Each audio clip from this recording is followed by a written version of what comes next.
Welcome. Well, you're at home with Jim and Joy, and you are an important part of our EWTN family. And we're delighted that you have welcomed us into your home. You know, we want to hear from you, so you can send us a question or a comment to jimandjoy@ewtn.com. Well, today we're going to bring to you a show that we had on. Her name is Dr. Monica Migliorino Miller. Dr. Miller. She is with Citizens for a Pro-Life Society. You can go to her website, prolifesociety.com. And she's an author, a theologian.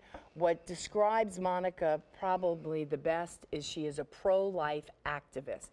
What this woman has done in her lifetime to defend the culture of life is mind-boggling. Yeah. She wrote a book, Abandoned, all about it, telling the whole story, right? Yeah. She is just simply one of the most outstanding human beings and pro-life witnesses in the history of the United States of America. As you were saying, Joy, she's just so well-rounded. Her intellectual acumen, ability to speak, clarity of thought, making of disciples, her activism, is profound. She's been jailed a number of times for sitting in at abortion mills back in the 80s, but even now today, she still periodically sits in. She thinks that sitting in to protect human life is commensurate to what's going to take place, the killing of innocent human beings. Monica has laid to rest hundreds of aborted babies. She was a person that found thousands of babies that were going to be cast out into the sea that were aborted. And so she really is profound in saying these babies need to be interred properly. I've buried a number of aborted babies with Monica. And her book, Abandoned, chronicles the history of the pro-life movement in our country.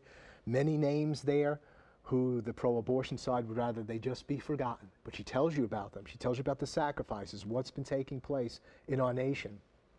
So you have a real privilege to hear Monica Migliorino Miller coming up in just a few moments. You will be greatly discipled. You'll be impassioned to stand for human life. And if we've been involved in any way with abortion, the forgiveness that's there, that we might make reparation for the sins that we've committed, and like Monica, be witnesses to the gospel of life. Well, when you see Monica, you think, she's so little, she's so beautiful. How can she do all these things? There's a lot in that little package. There is a lot in her beautiful soul that she has done. She is just a great advocate and defender for the culture of life, and you will be deeply blessed just watching that show. ProLifeSociety.com, ProLifeSociety.com. We'll be right back. Please don't go away.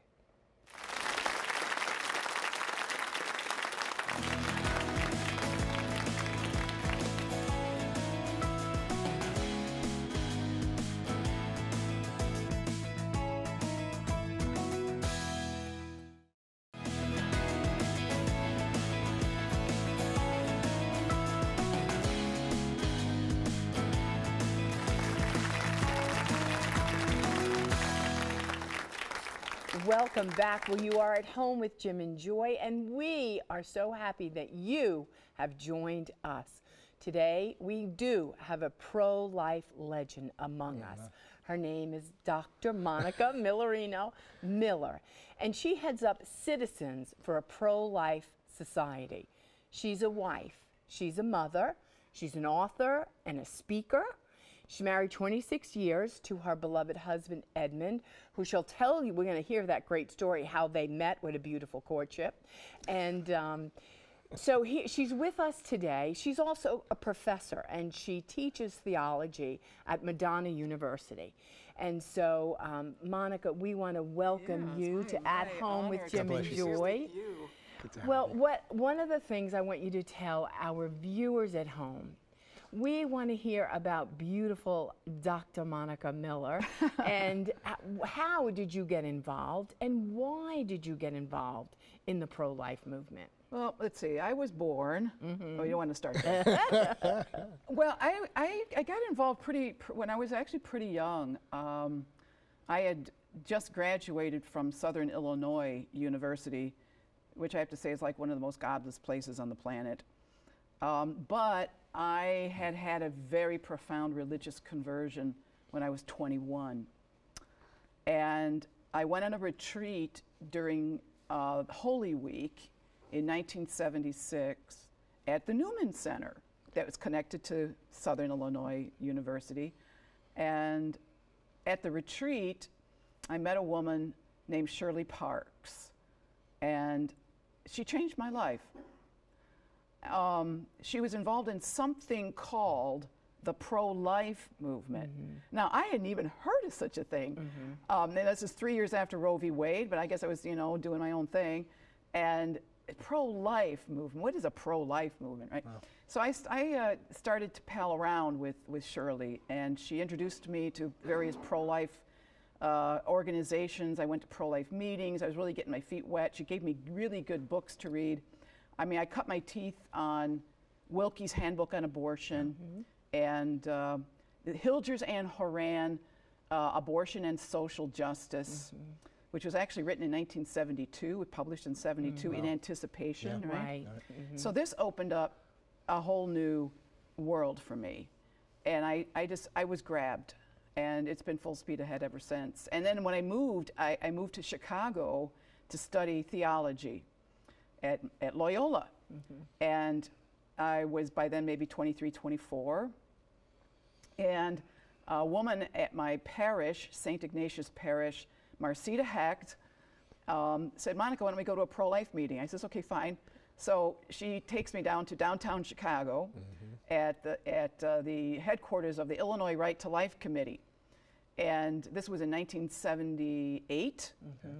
And I met Joe Scheidler that day. Your life was ruined. Right. Joe is almost single-handedly responsible for my life of crime. Yes. He was planning a sit-in. That was what the meeting was about. I had no idea. I had a pro-life meeting, right? And it was a meeting to plan a sit-in at the Concord Medical Services in downtown Chicago. And so when time came to, well, we really can't do this unless there are people willing to risk getting arrested, I raised my hand. I'm in. Well, what excuses did I have? It's kind of to Baptist-like, isn't it? Raise your hand if you. It's just kind of raise your hand if you're going to rescue. Right. Raise your hand if you want to get arrested. Well, I didn't want to get arrested, but I was willing to risk it, and so we did the first rescue. We didn't even call them rescues back in that day. Sit-in at the Concord Medical Services, and that would have been March 11th, 1978. I was 24 years old. Wow. And then soon, about a year later, I founded my own pro-life group, Citizens for a Pro-Life Society, while I was a graduate student at Loyola. And I did a number of other sit-ins in Chicago, and then transferred everything over to Milwaukee in 1985 when I started to study for my PhD at Marquette. So when I got to Milwaukee, Milwaukee was sort of like looking for a leadership. They were sort of the sheep without a shepherd, and they thought, well, Monica's in town, okay. So you raised your hand again. So we got a bunch of people together in the living room of a Lutheran woman, Sandy Schultz. I talk about her. I talk about all this, of course, in my book, but. In the living room with Sandy Schultz in her Milwaukee bungalow, to plan the first rescue to take place in the city of Milwaukee since 1973, since Roe v. Wade. And the morning of the rescue, we were all rendezvousing at the Burger King, which was like 3 or 4 doors down from the clinic. And there was a fella who had showed up, kind of a nice-looking young guy with glasses. He looked really intelligent. And that was Edmund Miller. And that was the first time I'd met him, and he was there. He'd been recruited by somebody else who was involved with the rescue. And he said, the thing about Edmund is he said, I came to the Burger King just to kind of size you folks up. I wasn't sure if you were a bunch of communists, socialists. I didn't know where you were coming from politically or whatever. And the irony is that he and I went into the abortion clinic kind of hand in hand. And we blocked the doors together, and we were arrested together. So on the very first day that we met, and you'd be surprised how many people meet that way. Well, And I was not looking for a husband. In fact, I was determined not to get married. I was going to have I thought I had a single vocation. And Edmund and I, since that very day, we saw each other every single day after that. And eventually we did get married. But, you know, it's kind of interesting that without wanting to find a husband, I was not husband shopping. I was not trying to put myself in a situation where I would meet guys and date them and get married. But what cemented our marriage ultimately was that we were brought together by a common vision of life, and we did something difficult together. Right. Something that cost us both something, where we sacrificed ourselves beyond our own pleasures or our own immediate needs. And that's been pretty much our marriage. I mean, Edmund even now is sidewalk counsels every week at clinics in Detroit. So you can imagine what we're talking about. I mean, Detroit, right? It's poverty times 10, and some of the most needy, broken women coming to these clinics to get abortions. And he's out there with his group, Guadalupe Partners. And Edmund and I, that was the other thing. Even before we got married, Edmund and I got arrested a couple more times. One time was during a sidewalk counseling episode, because we decided, we had a little chutzpah, and we decided to, we went into the abortion clinic to talk to a girl, because when we talked to her down on the street, we just had a sense that she was tender, and we just thought we needed to talk to her more, and so we went up the elevator to the abortion, so we got arrested again. But this was even before we were married, so we were doing pro-life work together, and very difficult pro-life work. I mean, getting arrested, going to court together, Right. and then together we participated in the retrieval of aborted babies from trash dumpsters at an abortion clinic in Chicago, and then at the Vital Med pathology lab in Northbrook, Illinois. And that was 1987, 1988. So, I mean, this was the most intense, spiritually, emotionally, even physically, kind of pro-life work you could ever imagine. And Edmund and I taught ourselves how to do the photography. We were total amateurs. We rented the cameras. It was experimental. You know, try this f-stop. Okay, you know, people who know about the old cameras, right? This is not digital. This is 35 millimeter film we're talking about, and teaching ourselves how to take the photos so that we would preserve the truth about these babies, that their humanity is evident, and their lives would not be lost. Yeah, we took photos of the aborted babies in our apartments. Tell us about, you know, as you went on, you continued to rescue. We were involved very early on in the rescue movement. For whatever reason, I am an activist pro-life leader. Right. I mean, there's probably some reason, my personality, and the people that you meet early on when you're being mentored are going to have an influence on the direction that you take, like Joseph Scheidler of the Pro-Life Action League. I owe that man a huge, huge debt. I do too. But, you know, as an activist pro-life leader, you are involved in doing something about an injustice where you want to have at least, you want to work, and you are working toward the elimination of this injustice. So what do we want? We want unborn children to be welcomed and to be protected by law. We're not there yet. That's not happening right this very second. So we want, but in the meantime, an activist tries to confront the injustice immediately and makes an issue out of it now, and focuses attention on the injustice, and tries to reap some real fruit. Right. There are babies who are dying now, this very moment, while I'm talking. Absolutely. And somebody has to be there to advocate for them, to reach out to the moms, to draw attention to the injustices of the abortion industry per se. And that was what we do with the sidewalk counseling, with doing the retrievals of these unborn children, burying them, the rescues, the court. Going to court and going to jail, by the way, provides a huge witness. I mean, not just the fact that we get a lot of media attention. Yeah. It keeps the abortion issue alive on the front pages of the paper. And before the people. And before the people, exactly. So, you know, the pickets, the demonstrations, keeping the issue of abortion alive in the public forum. When you're living in a culture that, you know, as our Pope, Holy Father said, the throwaway culture, we have to show why that is wrong and not be apathetic about it while the injustice is right here, right now, taking place this very moment. So it's a reaction to the urgency and to the immediacy of the injustice. You know, we do have an event coming up October 10th. Tell us. I want to let everybody know and everybody participate. Some of the viewers may have actually participated.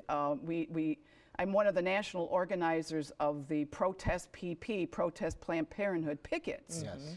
And the first, this was a national event. I'm literally coast to coast and in 6 foreign countries. The first one was August 22nd. And we had just about 80,000 people incredible. all over the United States, an absolutely unprecedented number in the history of abortion, came out and picketed Planned Parenthood clinics all on the same day. We had hundreds of news stories and photographs, incredible photographs in the secular papers. And again, that extends your witness. So it's not just the moment that you're there, but then when you attract that media attention and the photographs of people holding signs, the crowds that are gathered in front of the Planned Parenthood clinics. So we're going to be doing that again.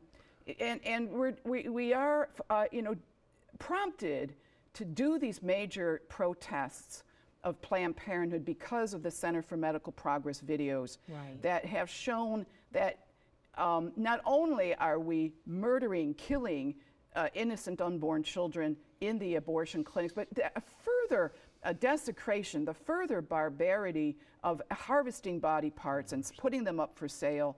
It couldn't be worse. And, you know, and I think, you know, here I am, somebody who's actually taken the remains out of the trash, Jim and Joy, and I've said to myself, which I have to stop saying, I've seen it all. Right. I've seen it all. I can't learn anything new. I have to stop that because when I watched in particular the Center for Medical Progress videos numbers 3 and 4. And you know, you were actually taken into the back room of some of these Planned Parenthood clinics, and you see the bodies, freshly aborted babies, just aborted, and they're literally scavenging through. I said, I can't believe what I'm looking at. How is it that when I see that, and the bodies are, you can see the legs, you can see the arms, and it's all there, and as human, as absolutely human as it could, these babies could possibly be, you know, even in these videos. And I say to myself, how is it that I see a human being made in the image and likeness of God who has suffered a terrible violence, and yet the technicians, all they see is a thing. They've reduced a human being to a thing. The problem with abortion, so many problems, but the problem with abortion is that, and what makes abortion different from other social justice issues, is that abortion is also connected to human sexuality. Abortion is the fruit of a disordered sexual ethic. It feeds off of it. And if you don't fix the disordered sexual ethic, ultimately, you won't actually stop abortion. And the need to teach our children the importance that sex, the conjugal act is for marriage. And to instill that moral truth into our children from a very early age, I think is absolutely important. Now, you know, that's not to say that even when you do that, they will get other, you know, become influenced in some other way, or there'll be a weak moment with the boyfriend, or, you know, you can't control everything, but that's all you can do. And of course, that the church needs to be focused on that in catechism, in Catholic schools, because, as I said, we have to get this right. That sex is sacred. Sex is for marriage. Sex is for a one flesh unity for the founding of the family. that you want to protect that, and you know, as you say, save yourself, right? But save yourself for your spouse so that you can give yourself completely to another, in what is meant by that one flesh unity. So the two things are connected, and this is the only, you know, again, we just have to give a good example, right?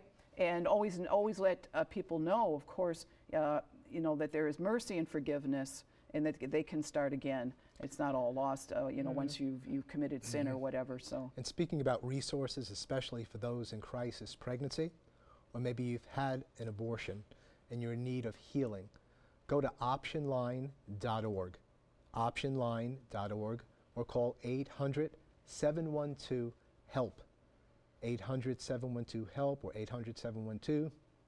800-712-4357. And you can also get Dr. Monica Miller's wonderful book called Abandoned, the untold story of the abortion wars. She gives the history. She lets you know everything that has happened from the beginning of time, and it's so important. So thank you so much, This has Doctor, been marvelous. I hope you'll have me back. Yeah, We'd you were love wonderful. to have you back. You held us spellbound today. God Yes. bless you and your great efforts. We're going to take a break. We'll be right back.